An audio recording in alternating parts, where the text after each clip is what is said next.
Creo que ese sería un buen propósito para este nuevo año, ¿no? Seguir las pisadas del Maestro. Creo que no vamos a ser defraudados de ninguna manera si seguimos esas pisadas. Quiero pues decirles que estoy contento de estar nuevamente con ustedes. No se apartaron ni un momento de mi mente y mis oraciones durante el tiempo que estuve allá en Miami. Y bueno, gracias a Dios pude ver a mis hijas, a mi familia y pasar un tiempo con ellos. Ya estamos de regreso para seguir ministrando en este lugar. Quiero agradecer la predicación de la hermana Dulce Villanueva el domingo pasado. Ya escuché el sermón, estuvo muy bien, no le faltó palabra de Dios a ustedes, y por otra parte pues contento de que una estudiante pues esté también practicando, ejerciendo ya su ministerio. En esta mañana, hermanos, quisiera compartir con ustedes la palabra del Señor en un versículo muy conocido, en 2 Corintios 12:15.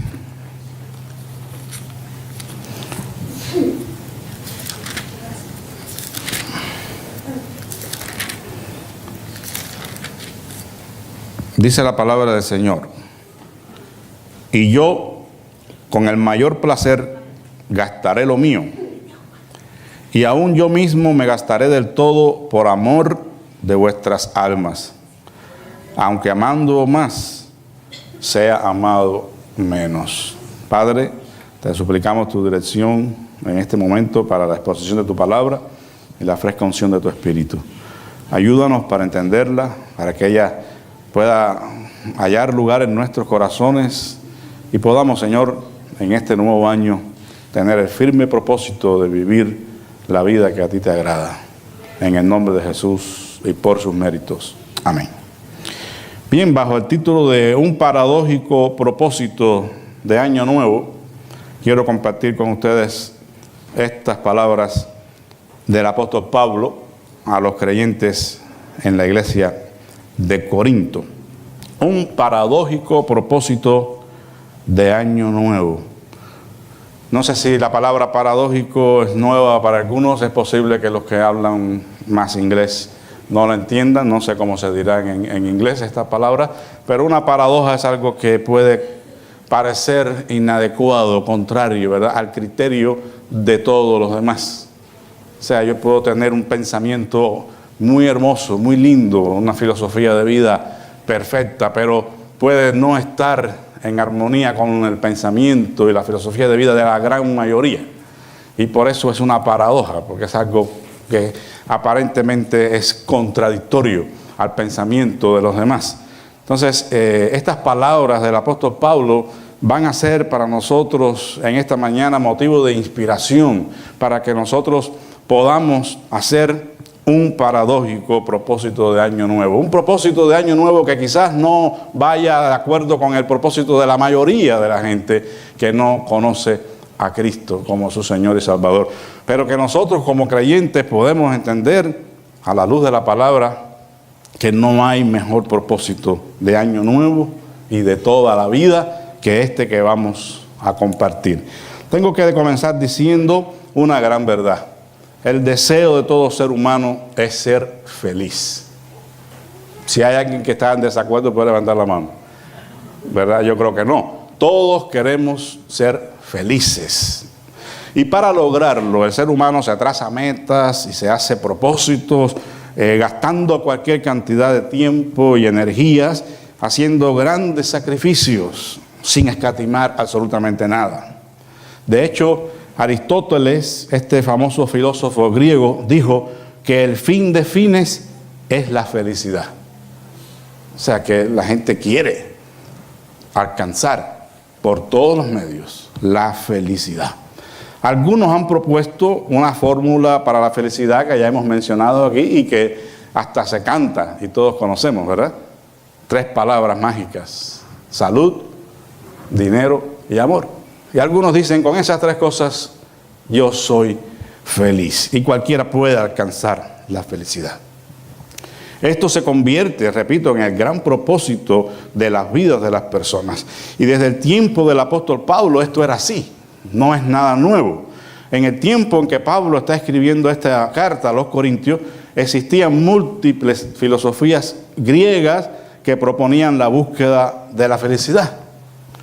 Por ejemplo, estaban los filósofos llamados los epicúreos, seguidores de un sistema propuesto por un señor llamado Epicuro, de la ciudad de Atenas, que vivió en el 342 al 270 antes de Cristo. Y estas personas buscaban el placer sin dolor. Ese era el fin de sus vidas para alcanzar la felicidad, tener todo tipo de placer sin dolor alguno. Una expresión muy típica de ellos y que cita el apóstol Pablo es: comed, bebed y alegraos, porque mañana moriremos. Quizás usted la había escuchado antes, aún sin leer la Biblia, porque la gente usa mucho esta frase: comamos y bebemos, que mañana moriremos. Filosofía griega de los epicúreos. También existían los hedonistas, los seguidores del hedonismo, que también proponían la búsqueda del placer. Es otro sistema filosófico relacionado con el epicureísmo. Estas personas decían el placer, por ejemplo, en estas frases: el placer es lo que busca la persona que sale de su casa temprano en la mañana a trabajar y luego llega cansado en la tarde, pero con un sentido de placer, porque ha conseguido por medio de su trabajo la seguridad que le permite vivir sin mayores preocupaciones. Eso es ser feliz, eso es estar tranquilo, tener una fuente de ingresos que dé para satisfacer nuestras necesidades. Trabajamos duro, pero llegamos a la casa y encontramos el descanso, la seguridad de que puedo pagar los biles y puedo tener el alimento que necesito, la educación de los hijos, bueno, todo lo que usted conoce. En realidad, existen muchísimos otros sistemas filosóficos en el tiempo del apóstol y otros más actuales. Pero estos dos los menciono porque fueron motivo del encuentro que Pablo tuvo con los atenienses en el Areópago, y ahí cuando él estaba predicando acerca de Cristo y la resurrección y todo eso, estaban la gente que seguían a los epicúreos, y el apóstol les predica el evangelio. Otros sistemas más actuales, como el utilitarismo, por ejemplo, propone que el máximo placer está en lograr el mayor placer para la mayor cantidad de personas. Si usted logra hacer obras que traigan el bienestar y el placer a una gran, inmensa mayoría de gente, eso le va a hacer a usted feliz. Está la autorrealización, cuando hay un sentido de satisfacción con uno mismo, un entendimiento maduro de quién es uno, cuáles son sus dones y por qué está en este mundo. Eso trae a las personas también felicidad, porque ellos están conscientes de quiénes son, de dónde vienen, a dónde van, cuál es su propósito. Lo que quiero decir, hermanos, es que en estos y en otros sistemas filosóficos hay buenas y valiosas ideas que no son de desecharse todas, tan solo porque no sean cristianas, ¿verdad? O sea, hay personas que no son cristianas, pero tienen una filosofía de vida que es buena y les anima y les reporta a ellos a veces conseguir muchos de esos beneficios, incluso cierta felicidad, cierta vida confortable, estable. Pero hay un problema con estas filosofías, y es que el Dios, creador del cielo y la tierra y del mismo hombre, no está presente. Hay algunas ideas de Dios incluso en esas filosofías, pero Él no está presente. Su ley, su palabra no está presente. Y cuando Dios está fuera de esos sistemas, esas filosofías quedan incompletas. Porque ¿quién puede saber mejor el camino de la felicidad que no sea aquel que nos creó? Él sabe lo que necesitamos para ser inmensamente felices en este mundo y alcanzar la vida eterna. Estas palabras del apóstol Pablo a estos creyentes en Corinto tienen que haber sido recibidas con más de un gesto y expresiones de asombro. ¿A usted no le han dicho algo que le ha causado asombro y ha hecho un gesto así, como diciendo, ¿qué? ¿Cómo?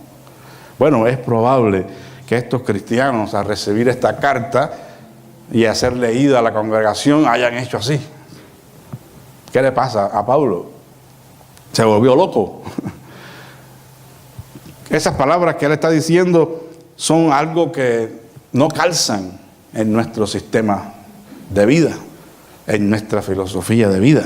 Something weird, como dicen los adolescentes hoy, ¿verdad? Algo raro, no sé si lo dije bien, hermana Katy, usted que habla inglés. Something weird. La niña me dice, oh, this is weird. ¿Eso qué cosa es? Eso, algo raro, algo extraño. Y es extraño, hermanos, la filosofía y la ética del reino de Dios para conseguir la felicidad o la bienaventuranza en esta vida y la vida eterna es weird, es rara, es extraña, es paradójica al criterio de este mundo. Ellos escuchan lo que Dios propone y dicen, eso está fuera de época, eso está fuera de tiempo, eso es algo raro.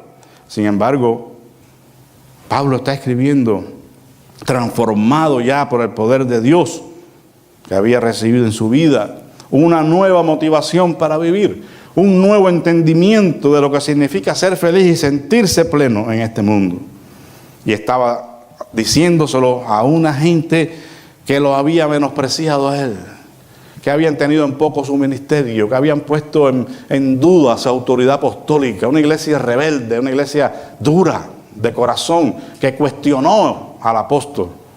Después cambiaron, se arrepintieron, ¿verdad? Por la gracia de Dios. Pero él no está hablando con un grupo de gente que lo aprobaba y que lo amaba y que le hacía reverencias. No. Él le está diciendo a personas que lo despreciaron estas palabras. Y yo, con el mayor placer, gastaré lo mío. Y aún yo mismo me gastaré del todo por amor de vuestras almas, aunque amando más, sea amado menos. ¿Cómo tiene que haber caído eso, verdad? Tremendo, porque el apóstol estaba haciendo la voluntad de Dios, amando lo no amable, dándose a alguien que no lo merecía, pero lo hacía por amor. Estas palabras del apóstol Pablo yo quisiera retomarlas para nosotros hoy, en este principio de nuevo año. Y quisiera que pensáramos en que estas palabras formaran nuestro propósito de este año y de toda nuestra vida. Que en este nuevo año nos propongamos hacer lo que estuvo dispuesto a hacer el apóstol por los corintios y hacerlo con el mayor placer. No fue un sacrificio, no fue algo difícil.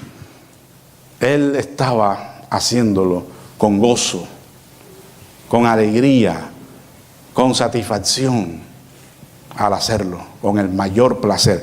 ¿Qué hizo Pablo? Dice, y yo con el mayor placer gastaré lo mío. Es decir, sus posesiones, ¿verdad? Las cosas que eran de él y que no tenía por qué compartirlas con nadie. Desde su intelectualidad, porque era un hombre bien preparado, hasta sus bienes materiales. El apóstol Pablo probablemente provenía de una familia medianamente adinerada, porque él recibió una excelente educación rabínica a los pies del renombrado maestro Gamaliel. Y para eso tenía que haber tenido una buena posición económica. Además, aprendió de su padre el oficio de hacer tiendas, que tenía también un oficio en el cual ganarse la vida. Sin embargo, él estuvo dispuesto a dejarlo todo por amor a Dios. Él aprendió que había más dicha y felicidad en dar que en recibir, que son palabras que él cita de parte del Señor Jesús. Porque estas palabras las dijo el Señor Jesús. Más bienaventurada cosa es dar que recibir. Solo que no se encuentra en los evangelios, pero que Pablo sí las cita como palabra de Cristo. Y eso, hermanos, debemos aprenderlo. Gastar lo nuestro, lo que Dios nos ha dado y que decimos es mío, pero Dios lo ha dado para que nosotros le sirvamos a Él. Es decir, los bienes materiales que nosotros tenemos y que amamos tanto y valoramos tanto, porque son el resultado muchas veces del esfuerzo, del sudor de cada día. Nadie nos los regaló, lo tuvimos que comprar y tuvimos que ahorrar a veces para lograrlo. Eso que amamos tanto, alguna gente los ama tanto que hasta la vida dan por sus bienes materiales. Y si le chocan el carro del año se vuelven locos. Pero no. El que ha conocido a Dios, el mayordomo fiel de Dios, encuentra gozo, placer en servir a Dios y al prójimo con los bienes que tiene. Porque él entiende que toda buena dádiva proviene del Padre de las luces. Y que entran a jugar un propósito en el reino de Dios cuando ya le conocemos a Él. Y tenemos la disposición de darlos para la obra del Señor. Alguien dijo, un pintor y muralista argentino llamado Benito Quinquela, la felicidad no consiste en poseer, sino en dar. Y yo me siento feliz cuando veo que otros lo son por mi esfuerzo. Cuando él veía o ve a las personas siendo felices a través de su esfuerzo, él se sentía feliz. Y pudo comprobar las palabras de Cristo, que hay más bienaventuranza, hay más felicidad en dar que en recibir. Dijo también una tocaya de mi mamá que está dormida, pero bueno, una señora llamada Emma Goodman, una anarquista lituana, una mujer que fue pionera en la lucha por la emancipación de la mujer, dijo, si el amor no sabe cómo dar y recibir sin restricciones, no es amor, sino una transacción que nunca deja de insistir en más o menos. Estas palabras son bien profundas, se las voy a leer otra vez. Dijo ella, si el amor no sabe cómo dar y recibir sin restricciones, sin límites, no es amor simplemente. Es una transacción que nunca deja de insistir en más o menos. Por eso lo que mucha gente da a Dios, motivados por estos falsos predicadores de que vas a recibir y que Dios te va a dar el doble y que siembra y que vas a recoger, están haciendo un daño muy increíble, porque le están haciendo a la gente pensar que dar a Dios es un asunto como una transacción. Puede ser que sea cierto el principio de que Dios nos da, de que Dios nos bendice cuando damos, pero la motivación para dar no debe ser lo que voy a recibir. Estaríamos equivocados. Dijo también otra persona, dar es lo que abre la puerta para recibir. Fíjense qué interesante. Dar es lo que abre la puerta para recibir. Hay gente que quiere recibir, pero no dan. Imposible. Florence Escobar, una escritora y filósofa y dibujante norteamericana. Hay una historia bíblica que nos puede ayudar rápidamente a comprender esto. Hermoso pasaje de las Escrituras que usted conoce seguramente porque ha leído la Biblia, y es la historia de Eliseo y la mujer sunamita. Les voy a leer rápidamente unos versículos nada más para tener idea de lo que estamos diciendo. Aconteció también que un día pasaba Eliseo por Sunem, y había allí una mujer importante, no era una muerta de hambre como decimos en Cuba, ¿verdad? Que no tiene nada, que anda con una mano adelante y otra atrás. No, era una mujer importante que le invitaba insistentemente a que comiese. Y cuando él pasaba por allí, venía a la casa de ella a comer.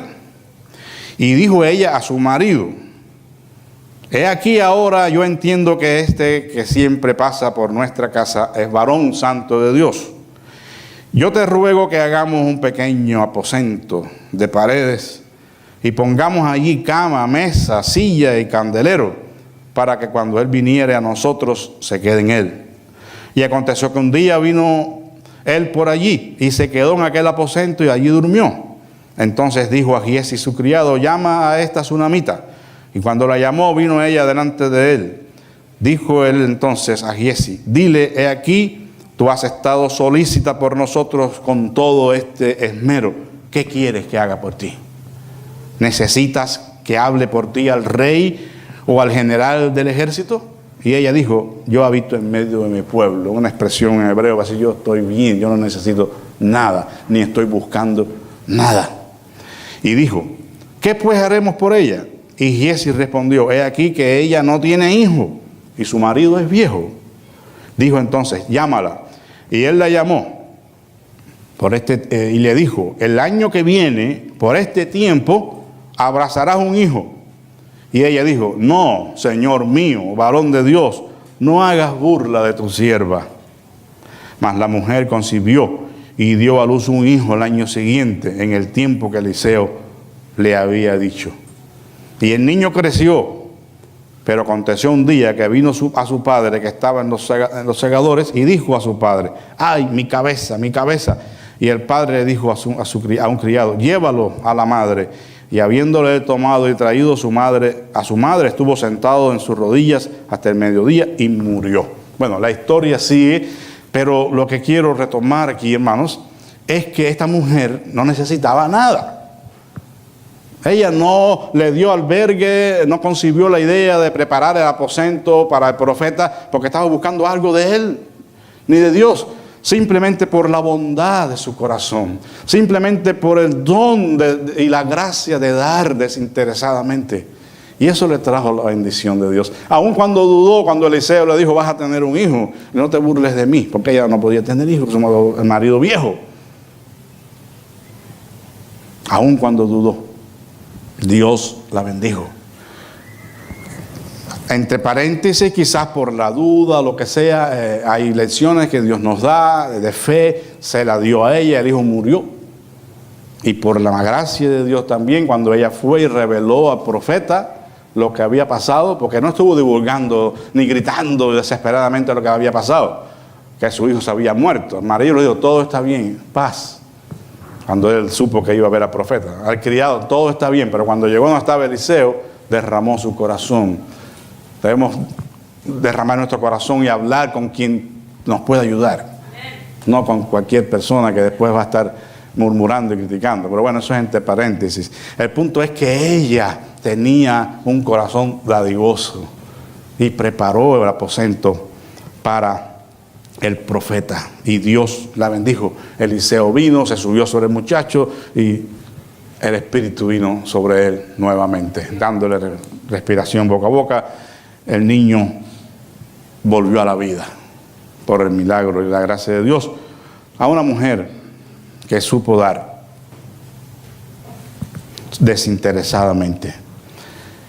Dijo otra persona: quien da conocerá la ingratitud, pero también la emoción de dar. Esta es la otra parte de la moneda, ¿no? Yo no doy porque nadie agradece nada, ni las gracias me dan. Mira todo lo que... Y no dan las gracias. Es cierto que esto a veces molesta un poco, ¿verdad? Porque nada más hermoso que ser agradecido y expresarlo, porque eso Dios lo espera. Los 10 leprosos los limpió, solo uno regresó, y Jesús le dijo: ¿solo tú regresaste? Como que él esperaba, ¿verdad?, que vinieran y le dieran las gracias, porque es correcto. Pero hermanos, el hecho de que hayan ingratitudes no debe frenarnos a nosotros.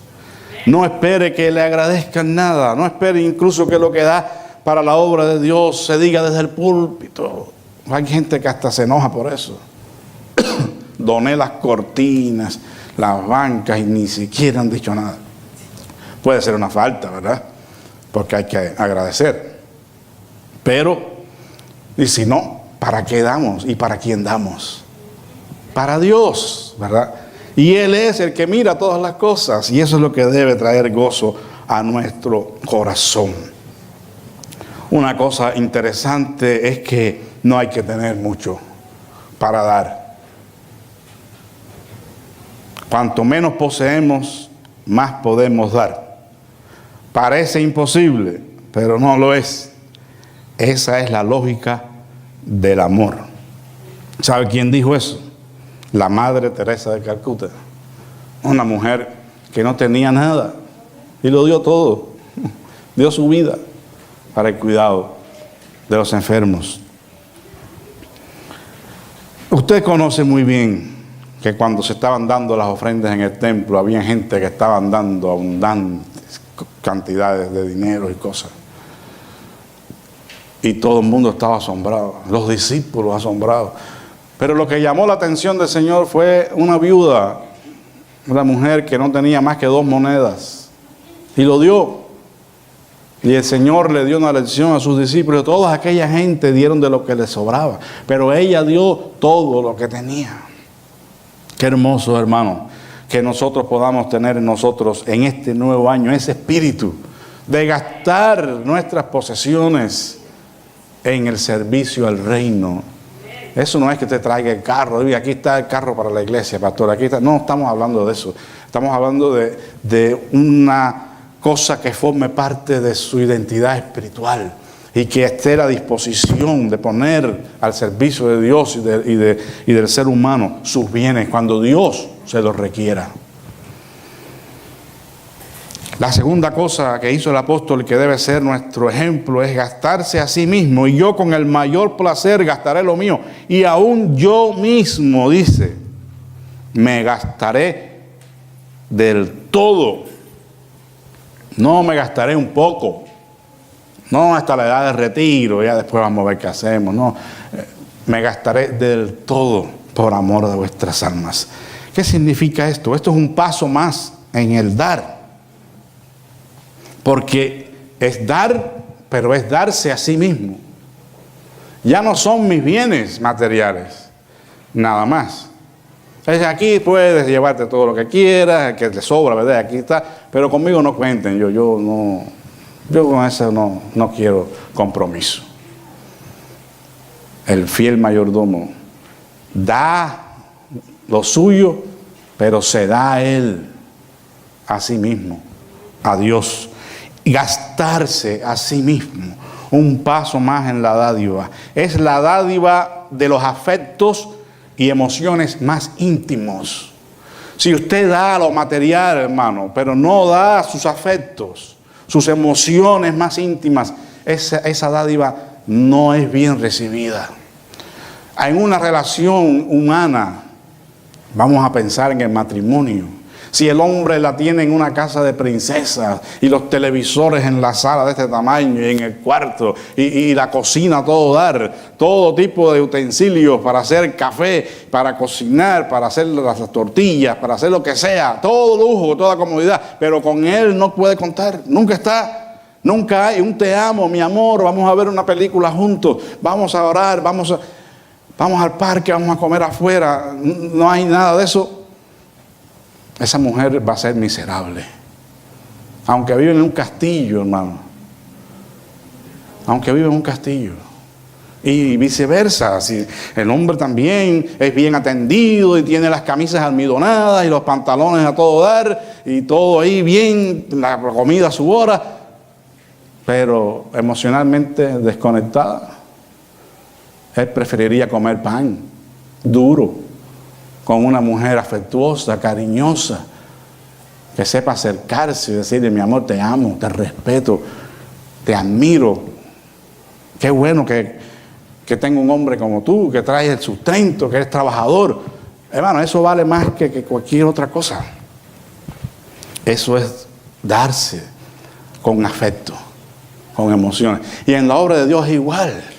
No es que voy a dar porque tengo que cumplir, porque si no Dios me va a castigar y porque qué dirán. No, sino porque es que eso es parte de mí, ¿verdad? Es parte de mí y yo me he dado a mí mismo, al Señor. Es la dádiva del tiempo, es la dádiva de nuestros dones y talentos, es la dádiva de nuestro sacrificio. Dios me ha permitido hacer cosas, tener talentos. Entonces los voy a usar para su obra, para su gloria. Eso comentábamos con los jóvenes en la clase hoy. A veces tenemos carpinteros, por poner un ejemplo, en la iglesia, y hay que mandar a hacer el mueble. Y hay que pagar un ojo de la cara. Y el carpintero que está aquí está dormido. Él no está comprometido con el Señor. Él no se ha dado al Señor. Y por eso no tiene sus dones al servicio del Señor. Es por poner un ejemplo. Es la dádiva de la vida misma, en otras palabras, hermanos. La persona se entrega y se gasta por amor a Dios. Dice la Escritura: mas Dios muestra su amor para con nosotros en que, siendo aún pecadores, Cristo murió por nosotros. Él se dio a sí mismo por nosotros, aun cuando no le amamos, aun cuando éramos enemigos de Dios y vivíamos ajenos a la ciudadanía de Dios, de Israel, y a sus pactos y promesas, como leímos en Efesios hoy. Aún así Él nos amó y nos amó tanto que dio su vida, hermanos, para que nosotros podamos tener el perdón de nuestros pecados y la vida eterna. Y hay hombres que han entendido esto y que tienen una deuda de gratitud tan grande con Dios que han gastado su vida en el servicio al Señor, como David Livingstone, por ejemplo, que vivió su vida en África y se enfermó su esposa de malaria y se murió, y él siguió allí, no se fue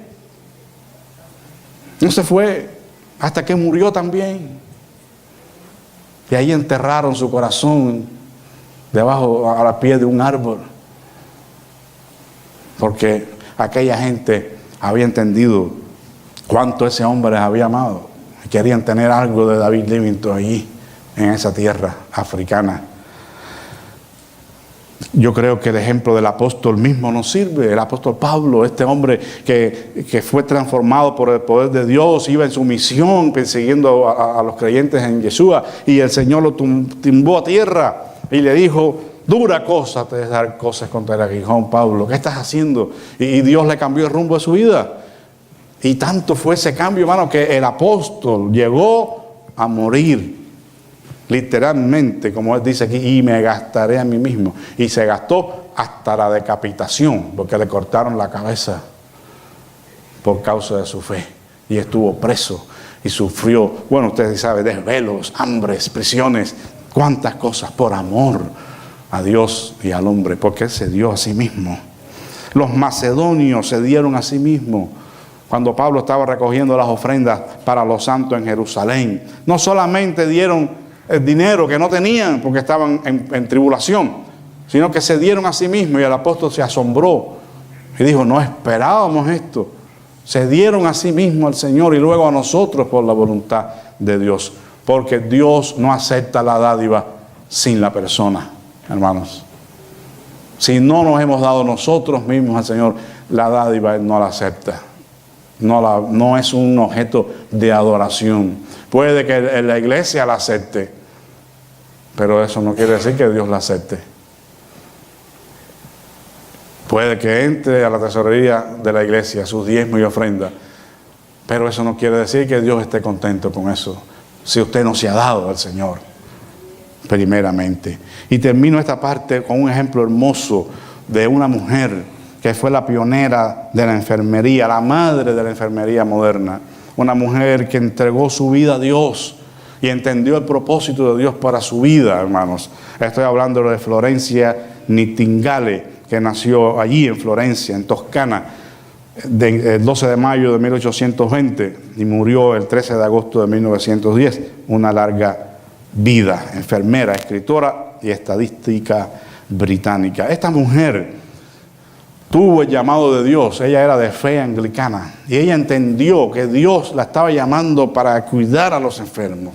Ella fue la madre de la enfermería moderna y alcanzó fama mundial, pero ella no esperaba recibir absolutamente nada. En la guerra de Crimea ella andaba por las noches con una lámpara, y por eso le pusieron la mujer de la lámpara, porque con esa lámpara ella iba en los campamentos buscando a los enfermos.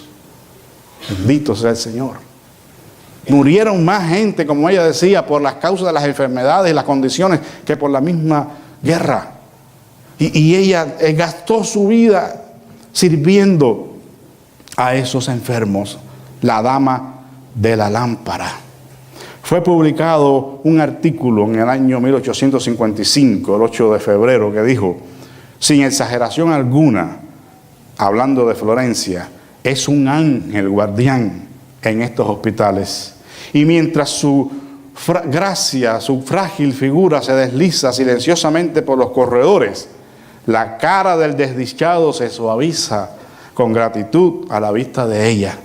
Cuando todos los oficiales médicos se han retirado y ya en el silencio y en la oscuridad descienden sobre tantos postrados dolientes, puede observársela sola con una pequeña lámpara en su mano, efectuando solitarias rondas. Ya todos los médicos, todo el mundo se había ido. Y Florencia con su lámpara. Dice, hermanos, que tan solo el rostro de ella traía sosiego, paz y descanso al enfermo, al desdichado. Qué hermoso es ser una persona que se da incondicionalmente al servicio de Dios y de su semejante. Ella escribió que había sido llamada de Dios y anotó en su diario: Dios me llamó en la mañana y me preguntó si haría el bien en su nombre sin buscar reputación. Y le dijo que sí, porque un hombre importante, un político, un hombre que era poeta y político importante, le propuso matrimonio y ella lo rechazó porque sabía que iba a interferir en su llamado a la enfermería.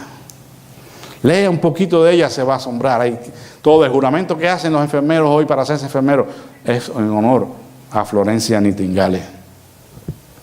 Cuando una persona se da a sí misma y se gasta en el servicio al Señor, eso trae una sonrisa al corazón en el rostro de Dios y gozo a su corazón.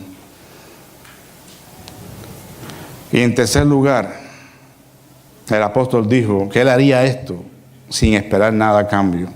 Dice: aunque amándoos más, sea amado menos. Pablo no estaba interesado en la reciprocidad. Les amo si me aman, les doy si me dan, si no, no, ¿verdad? Esa es la ética y filosofía de este mundo. Pero el verdadero siervo de Dios no espera nada a cambio. Da de lo suyo, se da a sí mismo y no espera nada a cambio, aun cuando lo que reciba sea el desprecio, hermanos, sea la ingratitud. Como él dice: aunque amándoos más, aunque yo les ame con todo mi corazón y ustedes no me amen a mí, yo de todas maneras me voy a gastar por ustedes, porque yo sirvo a un Dios que es así, que se ha dado a sí mismo y que no escatima nada por amor a sus hijos. Y yo me parezco a Él. Pablo no dijo eso, pero es probable, ¿verdad?, que está en su pensamiento. Saben, hermanos, que somos creados a imagen y semejanza de Dios, ¿verdad? Y el Padre se parece al Hijo.